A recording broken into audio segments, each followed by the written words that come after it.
Hi friends, எல்லாருக்கும் வணக்கம். Welcome to Joe சமையல். இன்றைக்கி நம்ம வீடியோவில் ஈஸியான ஒரு லஞ்ச் பாக்ஸ் ரெசிபி பார்க்க போகிறோம் ஃப்ரெண்ட்ஸ். ஒரு உருளைக்கிழங்கு வச்சு ஒரு லஞ்ச் பாக்ஸ் வந்து நம்ம எப்படி ரெடி பண்ணலாம் அப்படின்னு இந்த வீடியோவில் ஷேர் பண்ணியிருக்கேன். உருளைக்கிழங்கு சாதம், பொட்டேட்டோ ரைஸ் எப்படி பண்ணுறதுன்னு பார்க்கலாம்.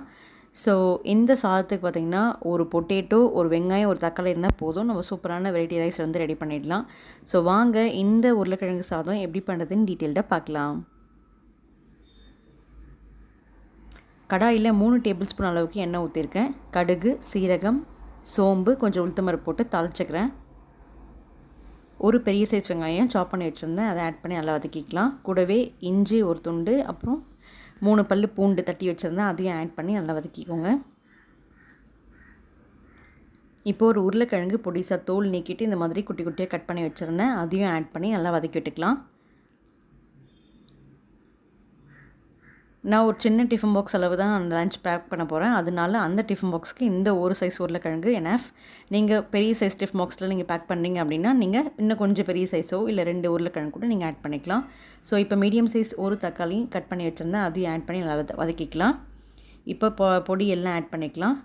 மஞ்சத்தூள் 1/4 டீஸ்பூன், கரம் மசாலா 1/4 டீஸ்பூன், தனியாத்தூள் 1 teaspoon, chilli powder 2 table spoon, தேவையான அளவு உப்பு ஆட் பண்ணிவிட்டு அந்த மசாலா அந்த எண்ணெயில் லைட்டாக வதக்கி விடுங்க. கொஞ்சமாக ஒரு 1/4 டம்ளருக்கும் கம்மியாக கொஞ்சமாக தண்ணி ஆட் பண்ணி ஜஸ்ட் அந்த மசாலாவை நல்லா மிக்ஸ் பண்ணி விடுங்க. ஒரு 1 மினிட்க்கு அப்புறம் அந்த மசாலா நல்லா சுண்டி, ஸோ கரெக்டான பதம் இது தான். ஸோ நல்லா ரெடியாக இருக்குது. இப்போ வந்து நம்ம ஆற வச்சுருந்த ரைஸ் வந்து ஆட் பண்ணியிருக்கலாம். வெரைட்டி ரைஸ்க்கு நம்ம முன்னாடியே சாதம் வடித்து ஆற வச்சுருப்போம் இல்லையா, ஸோ அதே மாதிரி தான் ஆற வச்சுட்டு இந்த ரைஸ் வந்து ஆட் பண்ணி நல்லா மிக்ஸ் பண்ணிக்கோங்க. உப்பு நீங்கள் செக் பண்ணி பார்த்துக்கோங்க. உப்பு கம்மியாக இருந்துச்சுன்னா அகைன் நீங்கள் உப்பு கொஞ்சம் ஆட் பண்ணி நல்லா மிக்ஸ் பண்ணிட்டீங்க அப்படின்னா நம்மளோட சூப்பரான சுவையான உருளைக்கிழங்கு சாதம் ரெடி ஆகிடும்.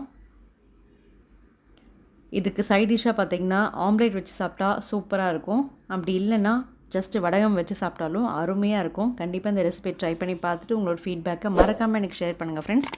இன்னும் நீங்கள் சேனலை சப்ஸ்கிரைப் பண்ணலாம், சப்ஸ்கிரைப் பண்ணுங்க. கூட பெல் ஐக்கான் வரும், ஆல் கிளிக் பண்ணி வச்சுக்கோங்க. தேங்க்ஸ் ஃபார் வாட்சிங்.